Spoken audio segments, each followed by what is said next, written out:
Mm-hmm.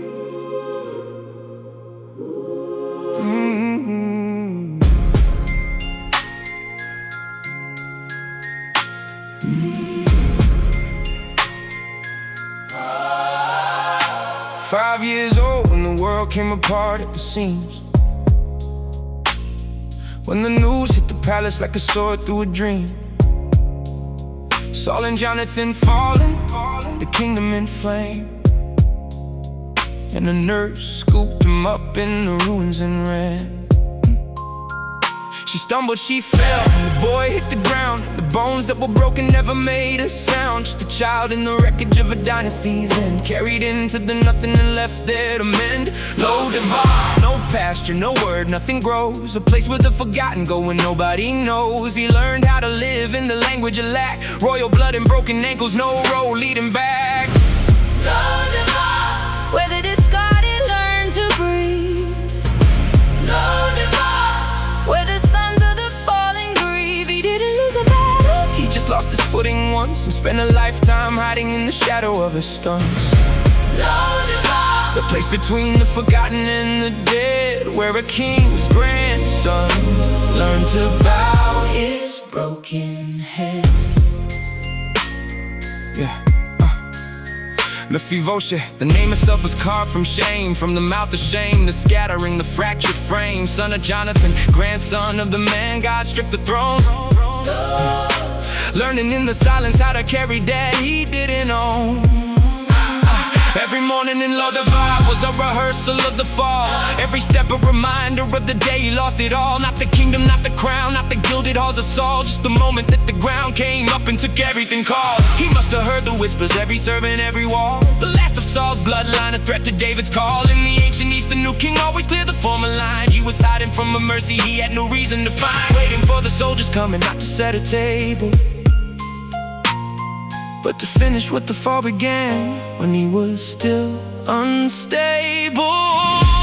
Lo-Debar, where the discarded learn to breathe. Oh. Lo-Debar, where the sons of the fallen grieve. He didn't lose a battle, he just lost his footing once, and spent a lifetime hiding in the shadow of his stunts. Lo-Debar, the place between the forgotten and the dead, where a king's grandson learned to bow his broken head. David asked a question in the middle of his throne: is there anyone remaining from Jonathan's blood and bone? Not from duty, not from politics, not to clear a threat away, but because a covenant made in secret doesn't have an expiration day.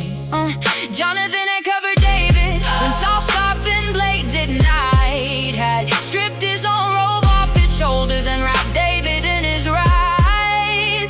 The covenant ran deeper than the breath that made it so, and when Jonathan fell on Gilboa, the promise didn't go. The soldiers came to Lo-Debar, and Mephibosheth went cold. He rehearsed this moment every night since 5 years old. Dragged before the throne, the last of Saul's remaining name. He fell upon his face and waited for the final claim. Mephibosheth, the king said soft, and something split the air. Don't be afraid, 3 words that had no business being there. I will show you kindness for the sake of Jonathan, your father. Not for merit, not for beauty, not for anything that mattered. He didn't earn the table, didn't qualify the seat. He came with broken ankles and a name that tasted defeat. But David spread the covenant like a cloth across the shame, and pulled a man from Lo-Debar and gave him back his name. He ate at David's table like the son he never was, not despite the broken feet, but somehow just because the limp was still there every day he walked into the hall. But the table didn't care about the day he took the fall. Lo-Debar, where the story should have ended. Lo-Debar, Lo-Debar, where the broken stay suspended.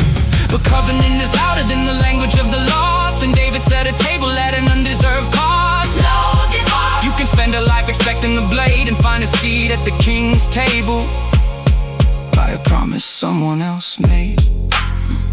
He limped to that table every day. every day, The feet reminded him of the fall. every day. The table reminded him of the covenant.